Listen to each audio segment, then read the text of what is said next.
최경영의 최강시사와 함께하고 계십니다.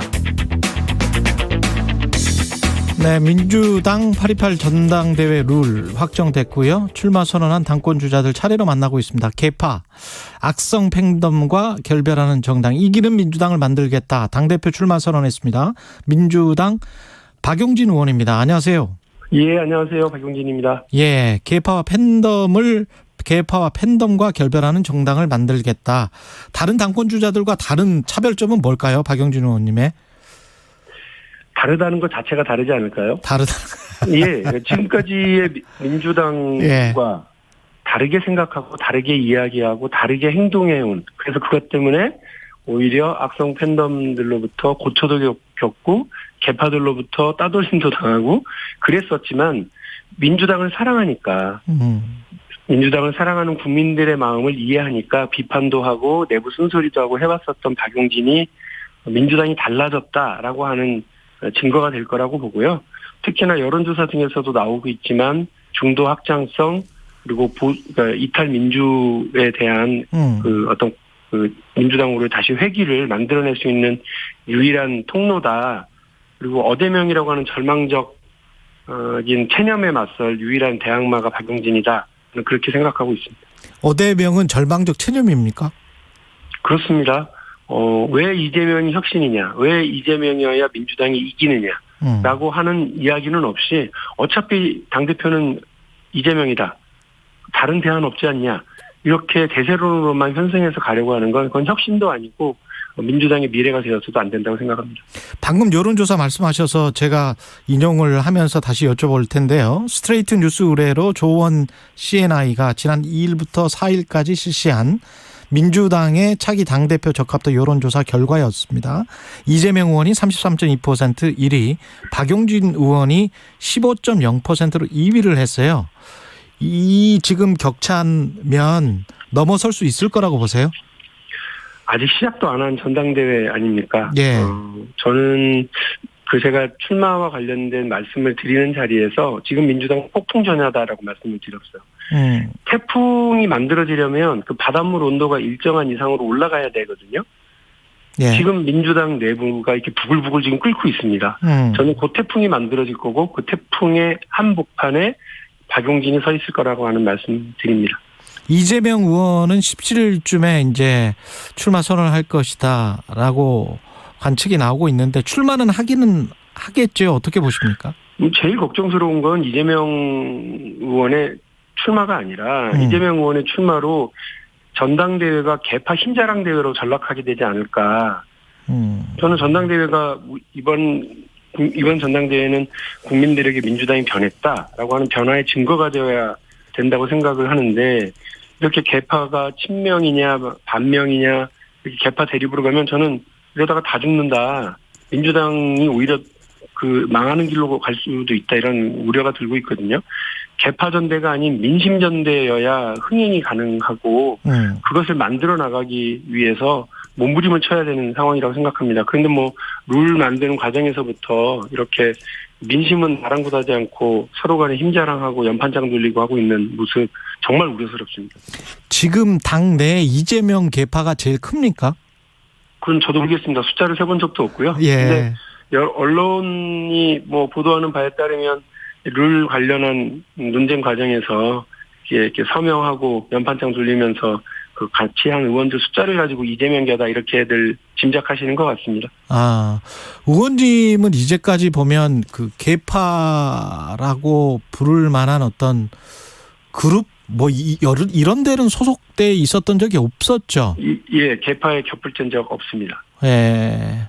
이 개파에 몸을 담는 이유는 어쨌든 여러 가지 이유가 있겠죠. 그런데 무엇보다도 제일 국민들이 우려하는 건 어떤 힘을 가지고 권력을 가지고서 개파를 형성하는 경우거든요. 예. 그냥 공부를 위해서 혹은 과거의 뜻이 같거나 미래 지향이 같아서 이렇게 모임을 만들고 그 모임을 통해서 목소리를 내는 거야 정치에서 항용 있는 일인데, 문제는 당권을 쥐고 있든 정권을 쥐고 있든 그 힘을 쥐고 있는 측에 어떤 줄을 대기 위해서 가치와 비전이 아니라 이런 어떤 이익을 도모하기 위해서 하는 것은, 저는 그건 정치연합이 아니라 상인연합에 불과하다고 생각을 합니다. 이익연합인 거죠.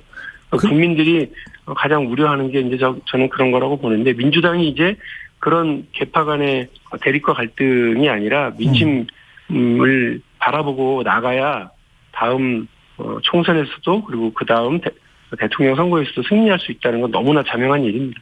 근데 다른 당대표로 나오시는 다른 분들도 97그룹이든 앞으로 선언할 이재명 의원이든 다 혁신을 주장하고 있는데, 이분들의 혁신과 박용진의 혁신은 어떻게 다른 건지 좀 설명을 해 주세요.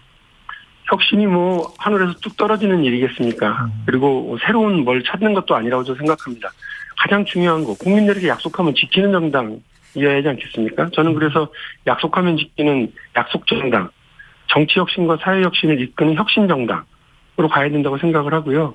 토사구팽이라고 하는 말이 나오지 않도록 청년 정치를 육성하는 청년정당이 되어야 되고, 선진국 대한민국에 초대받지 못한 우리 국민들과 함께하는 사회연대정당으로 민주당이 나가야 된다고 생각합니다. 한 가지 더 말씀드리면, 예. 아침마다 국민의힘하고 이렇게 아웅다웅 싸우는 그런 정당이 아니라 중국의 공산당, 일본의 자민당, 미국의 민주당, 공화당하고 이렇게 어깨를 겨룰 수 있는 국제정당으로 나가야 된다고 생각합니다. 근데 지금 우리 대한민국은 다 선진국으로 다 진입했는데, 한국 정치만, 그리고 대한민국의 정당들만 여전히 개발도상 상황에 그냥 머물러 있거든요. 예. 서로 실수하기만 기다리고, 서로 공격하기만 하고, 서로 물어뜯기만 하고, 이런 정치에서 벗어나겠다는 것이 박용진의 혁신 약속입니다. 아까 그 토사구팽 말씀을 하셔서, 박지원 전 공동위원장 같은 경우는 토사구팽을 당한 케이스입니까? 어떻게 보세요? 아니, 저는 본인의 입으로 토사구팽됐다, 내가 계륵이냐, 이렇게 하시는 말씀을 듣고 정말 가슴 아팠습니다. 왜냐하면 실제로 민주당을 비롯한 한국 정치가 청년 정치인들을 이렇게 소비하고 말아버립니다. 그리고 저희들이 자괴스러운 건, 민주당 안에서 청년위원회나 대학생위원회로 이렇게 같이 했었던 젊은이들, 그런 청년들이 열심히 자기들이 의자 놓고 연단 쌓고 병풍 만들고 했더니만 거기에 다른 사람이 서다라는 거 아니에요. 예. 그 영입이라고 하는 케이스로 외부에서 데려와서 내부의 성장 동력을 무너뜨리는 것뿐만이 아니라, 외부에서 데려온 사람조차도 그 효용 가치가 떨어지거나 시기가 지나버리면 나몰라라 해서 어디로 갔는지도 모를 정도로 청년 정치가 육성되고, 그들에게 마이크를 주고 기회를 주고 의사결정권을 주는 그런 제도와 정치가 아니라 그야말로 쓰고 버리는, 그러니까 토사구팽이라고 하는 말이 나오는 걸 보면서 한국 정치, 우리 민주당의 오늘 현 주소를 정확하게 봤다고 생각합니다. 경선 룰에 대해서는 이렇게 정해진 게, 그 과정이 되게 마땅치 않아 보였거든요. 외부에서는 어떻게 보세요? 예. 결과물은? 아니, 일단 왜 그랬느냐면 국민 목소리는 더 듣자고 그러면서 중앙위원회 100%로 한다든지, 국민 목소리를 담겠다고 하더니 겨우 25%만 반영한다고 한다든지, 국민 목소리를 듣겠다고 하면서 이른바 민주당을 지지하지 않는 다른 정당 지지자들은 여론조사에 참여하지 못하도록 하는 이런 반대 룰이 만들어지는 것에 대해서 저는 결연히 반대합니다. 저는 출마 선언하기 훨씬 전부터 50대, 당심 50, 민심 50으로 가야 된다. 그리고 거기에는 이른바 역선택 방지 조항이라는 거 없어야 된다. 민주당에 대한 비판의 목소리, 비호감을 갖는 국민들의 말씀을 들어야 민주당이 성장하고 변하지, 우리 좋다는 사람들만 모셔다 놓고 여론조사하고 전당대회 치르면 그거 어떻게 합니까? 그러나 저는 이제 출마를 하는 후보 중에 한 사람이고요. 룰은 세팅됐고, 그러면 그렇게 그 룰에 따라서 당당하게 승리하고, 그 작은 공간에서조차 민심을 반영하는 그런 역동적인 전당대회를 만들도록 앞장서겠습니다. 오늘 그 새벽에 이준석 국민의힘 당대표에 대한 윤리 결과는 어떻게 보셨고, 앞으로 이게 정치 지형에도 상당한 영향을 미칠 것 같은데 어떻게 생각하십니까? 한 2시 반쯤인가 속보 뜨는 거를 이제 봤는데요. 예. 아까 다른 정당 내부의 어떤 문제이기 때문에 그를 둘러싸고 이러저러 말씀드리기는 제가 적절치 않은 것 같아요. 이제 다만 아까 말씀드린 것처럼 이준석이라고 하는 정치인으로 대표됐던 한국에서의 청년 정치의 급격한 대두, 일정한 희망, 이런 것들이 다 지금 없어져 버리고, 이준석 개인의 어떤 도덕적인 문제를 놓고서 이렇게 논쟁이 벌어지는 것도 참 안타까운 일이고요. 그리고 지금 양쪽 다 어떤 전현직 대표 리스크가 지금 이제 존재하고 있지 않습니까? 전현직 청년 대표 리스크가. 예. 근데 이제 이게, 앞으로 행여라, 거봐, 젊은 사람들이 앞장서서 하면 안 돼, 라고 하는 그런 이상한 결과와 인식의 확산으로 가지는 않을까 걱정스럽거든요. 예. 저는 이런 여러 우려와, 이제 안 좋은 상황이 벌어지고 있음에도 불구하고 청년들에게 기회를 주고 마이크를 주고 의사결정 권한을 주는 그런 정치 제도가 더 확산되어야 된다고 생각을 하고 있습니다.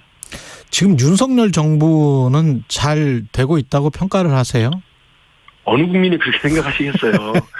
아니 2달 만에 이렇게 엉망진창으로 갈 거라고 저는 생각도 못했거든요. 예. 아니 그리고 적어도 이게 언론이나 국민들이나 야당에서 그거 좀 아니지 않느냐 그러면 얘 겸허히 듣겠다고 얘기를 해야죠. 말이라도. 어떻게 말을 나보다 잘하는 사람이 있냐, 이전 정부에서는 얼마나 훌륭했냐, 이런 말도 안 되는 얘기를 하질 않나. 아니 개인 자격으로 개인 자원봉사로 신모 씨 나토에 가서 이렇게 했다고 하잖아요. 예. 근데 그분이 하필 인사비서관의 부인이라면서요. 예. 근데 이거를 지적을 했더니 세상에 한다는 말이 아무 법적인 문제가 없고 업무의 연속성이었다면서요. 제가 그렇게 얘기하는 거예요. 잘하셨다고. 앞으로도 계속 그렇게 하시라고. 이번엔 인사비서관 부인이 했으니까는 다음에 총무비서관 부인도 하시고 정무비서관 배우자도 하시고 그렇게 하셔야지. 이거 저는 국민과 야당이 지적하고 언론이 지적하는 거에 대해서 경영이 받아들이는 정부여야 알겠습니다. 국민이 안심을 하죠. 외교 불안, 인사 불안, 국정 폭주, 그리고 전 정권과의 당권 도전하는 박용진 의원이었습니다. 얘기라고 생각합니다. 네, 감사합니다. 2022년 6월 정부가 저소득층 한시